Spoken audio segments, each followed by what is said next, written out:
Hello' বন্ধুসকল, মই ভূপেন শৰ্মাই আপোনালোকক স্বাগতম জনাইছোঁ মোৰ ইউটিউব চেনেল ভূপেন শৰ্মালৈ। আজি এটা মই ধুনীয়া সুন্দৰ টপিক লৈ আহিছোঁ আপোনালোকৰ মাজত, আৰু আশা কৰিছোঁ এই টপিকটোৰ বিষয়ত আমি ভালদৰে কথা পাতিম। আজিৰ এই টপিকটো হৈছে এটা বহুত ইম্পৰ্টেণ্ট বস্তু, আমাৰ শৰীৰৰ এটা অংগ, এইটো হৈছে মগজু।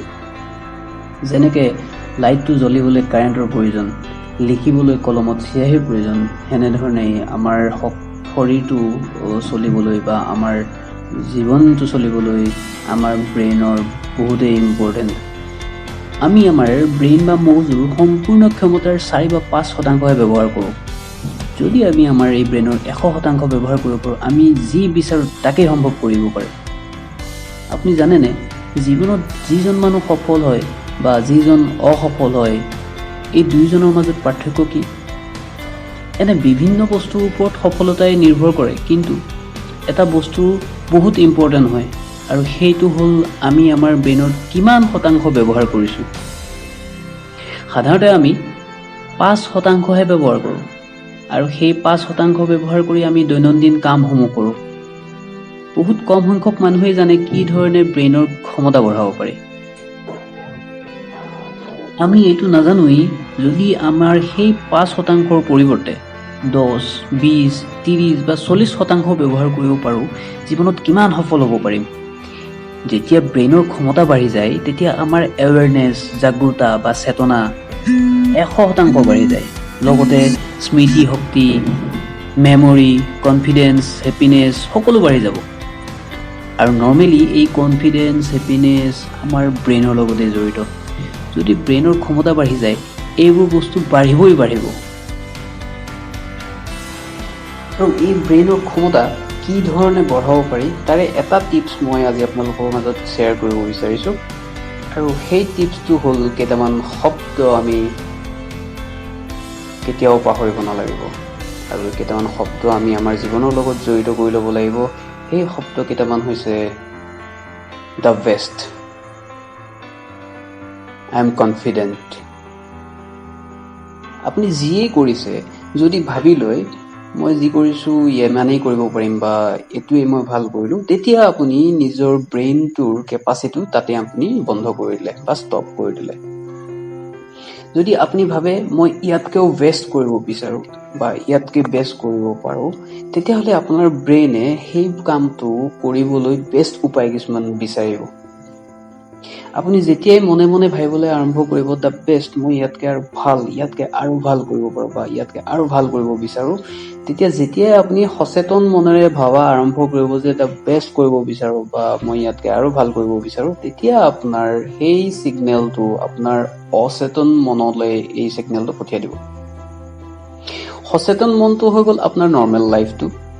আপুনি যিখিনি কাম কৰি থাকে দৈনন্দিন জীৱনত, সেইখিনি সচেতন মনে কৰি থাকে।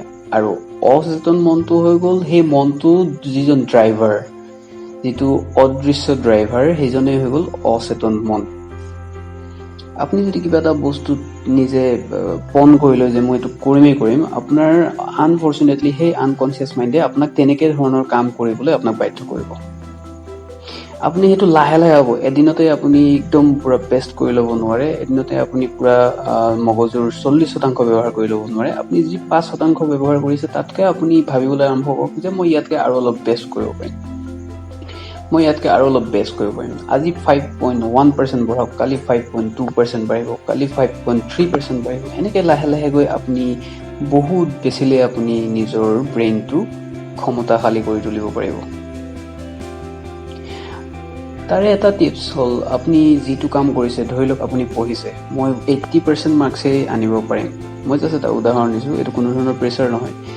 যদি আপুনি ভাবিছে মই 80% মাৰ্কছেই যিটো কৰিলোঁ ভাল কৰিলোঁ, তেতিয়া আপোনাৰ ব্ৰেইনটোৱে তাতে চিন্তা কৰা বন্ধ কৰি দিব যে য়েছ মই ইমানেই কৰিব পাৰিলোঁ। কিন্তু যদি আপুনি ভাবে যে মই ইয়াতকৈ আৰু অকণ আনিব পাৰিলোঁ হয়, নেক্সট মই আৰু অকণ আনিবলৈ চেষ্টা কৰিম, বা নেক্সট আৰু ভালকৈ লিখিবলৈ চেষ্টা কৰিম, বা নেক্সট আৰু ভালকৈ পঢ়িবলৈ চেষ্টা কৰিম, তেতিয়া আপোনাৰ অৱচেতন মনে আপোনাক তেনেধৰণে কাম কৰিবলৈ আপোনাক ডাইৰেকশ্যন কৰি যাব। আপোনালোকে কেতিয়াবা মন কৰিছে চাগে, কিছুমান কাম আপুনি বিচৰাতকৈ খুব ভাল হৈ উঠে বা খুব ভাল হৈ যায়, বা আপুনি তেনেকুৱা ধৰণৰ বিচৰা নাছিলে কামটো, কিন্তু তাতকৈ ভাল হৈ গ'ল। মিনছ আপুনি সেই কামটো ভাবিছিলে, আপুনি সেই কামটো ভাল কৰাৰ কথা ভাবিছিলে, একদম বেষ্ট কৰাৰ কথা ভাবিছিলে, সেইকাৰণে আপোনাৰ অৱচেতন মনে আপোনাক তেনেধৰণে কাম কৰালে আৰু আপুনি সেইটো বেষ্ট কৰিলে। তো এই ধৰণে আমি যিখিনি কৰোঁ বা যি কৰি আছোঁ আমি বেষ্ট কৰিবলৈ সদায় চেষ্টা কৰিব লাগে। তো অৱচেতন মনক জগোৱাৰ এটাই উপায়, আপুনি যেতিয়াই ভাবিছে সদায় ভাবক বেষ্ট দ্য বেষ্ট, মই সদায় ইয়াতকৈ বেষ্ট কৰিব পাৰোঁ, ইয়াতকৈ আৰু ভাল কৰিব পাৰোঁ। আপুনি এদিন নহয়, দুদিন নহয়, তিনিদিন নহয়, 4 দিনৰ দিনা আপুনি নিশ্চয় সফল হ'ব। মই 4 দিন এটা উদাহৰণ দিছোঁ, এইটো এমাহো হ'ব পাৰে। কিন্তু আপুনি আপোনাৰ মনটো আপুনি ষ্টপ কৰি নিদিব, আপোনাৰ থিংকিংটো আপুনি বন্ধ কৰি নিদিব যে মই ইমানেই কৰিব পাৰিম, মই ইয়াতকৈ আৰু বেষ্ট কৰিব পাৰিম। এইটো এটা অনলি টিপছ, আপোনালোকে কৰি চাওক,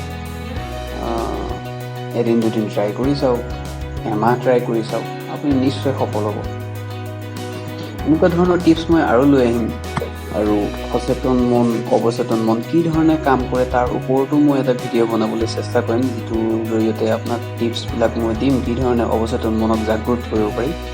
তো তেনেকুৱা ধৰণৰ ভিডিঅ' পাবলৈ আপুনি মোৰ চেনেলটো ছাবস্ক্ৰাইব কৰি লওক, লাইক কৰিব, শ্বেয়াৰ কৰিব, কাৰণ মোৰ ছাবস্ক্ৰাইব অলপ বাঢ়িলে মোৰ ভাল লাগিব এনেকুৱা ধৰণৰ ভিডিঅ' বনাই থাকিবলৈ, আৰু মই নিজেও অলপ উৎসাহ পাম। তো আজিলৈ আপোনালোকক সকলোকে ধন্যবাদ জনাইছোঁ ভিডিঅ'টো চোৱাৰ বাবে। আশা কৰিছোঁ সকলোৱে ভিডিঅ'টো অলপ বুজি পাইছে, বা বুজাব নোৱাৰিলেও মোক কমেণ্ট কৰি জনাব যে কি ধৰণে বুজালোঁ বা কি ধৰণে বুজালে আৰু ভালদৰে বুজাব পাৰিলোঁ হয়। তো কিপ ৱাচিং, থেংক ইউ ফৰ ৱাচিং my channel, please subscribe my channel Bhupen Sharma. Thank U.